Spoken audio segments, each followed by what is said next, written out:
Tonight, US President Barack Obama will deliver his 2015 State of the Union speech. America's economic health looks strong, but many Americans feel the economy is not improving fast enough. CNN's Christine Romans finds out why.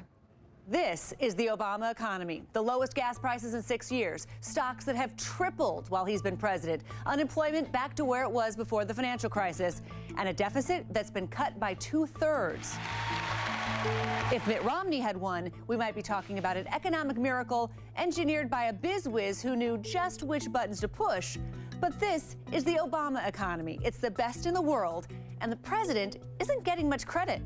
A lot of Democrats, including the president, don't want to brag about things getting better because it doesn't look too good, because some people aren't sharing in the prosperity. The improving economy is lifting the president's poll numbers. For the first time in 7 years, a majority of Americans, 51%, have a positive view of the economy.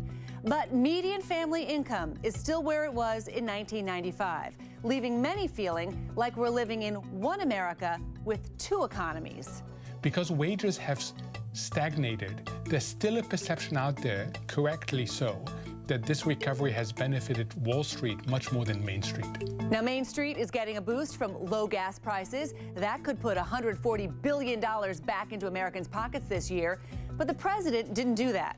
Presidents can't make gas prices go up and down. Absolutely not. These are big, broad global themes that, they're not the gods of Mount Olympus. What the president can take credit for, leading the economy out of the most epic recession since the Great Depression. Obama deserves credit for sticking with a policy that placed a lot of emphasis on the Fed and interest rates, and it's worked.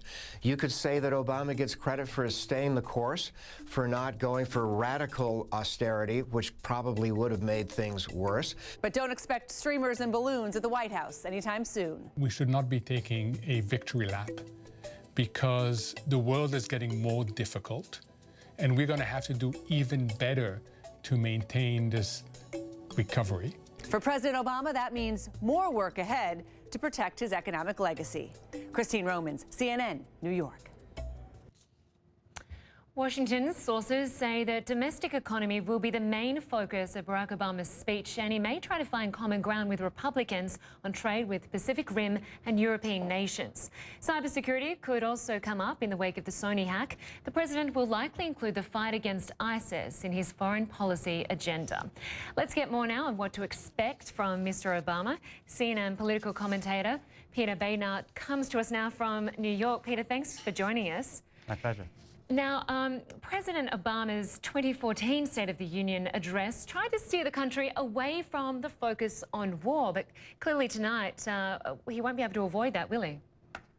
No, the political mood has changed quite dramatically since then, starting with the beheadings by ISIS over the summer, and now, of course, the terrible attacks in France.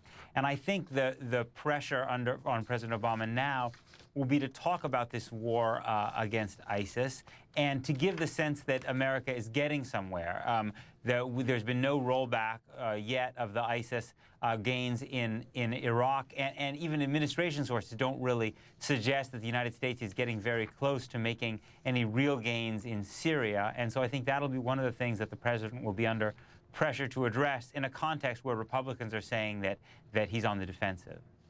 And America, of course, has a very complex road ahead, trying to build up strong allies, prevent jihadists from returning to America, and tracking homegrown extremists. What do you think he's going to say about all of that tonight? I think that there will probably be some strong language about what happened in Paris, and the president will probably try to find a middle path between warning about the dangers here, talking about what the United States is trying to do about it, both in terms of the fight against ISIS in the Middle East and in terms of anti-terror efforts here. But one of the things you notice about Barack Obama is he tends to try also to mitigate the fears that he sometimes considers exaggerated that you tend to find from Congress. So I think he'll try to walk a middle path, probably less apocalyptic in his descriptions of the threat than some of his Republican critics. And in addition to talking about foreign policy, he is also expected to list some of his achievements. They include, he'll probably mention the thawing of relations with Cuba, and Alan Gross, who was recently freed from a Cuban prison, will be a guest of the First Lady tonight. Obama will likely talk about his immigration executive order and his big drop in unemployment. So in terms of the Cuban relations, what do you think he'll focus on when talking about that deal? I don't think he'll talk about it very much, but I do think that there's going to have to be some effort in Congress legislatively for this thaw to continue to take place.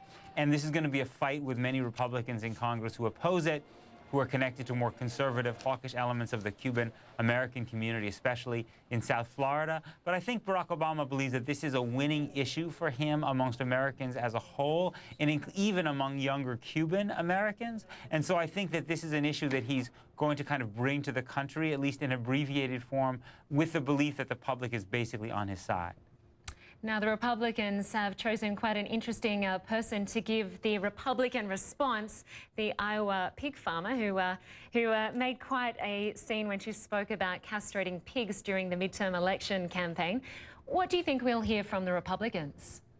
Well, you know, the Republican Party has been having this ongoing problem with women voters, where they lag behind the Democrats, and that's been a big problem for them in recent presidential elections. So the Republican Party is really looking for kind of politically attractive female spokespeople who can rebut the Democratic Party's claim that the Republican Party is launching a war on women. Iowa, where Joni Ernst comes from, is also a swing state, a state that's always been in play in presidential elections. And so I think the Republican Party wants to try to use her to try to get away from this idea that the Democrats have that the Republican Party is hostile to women.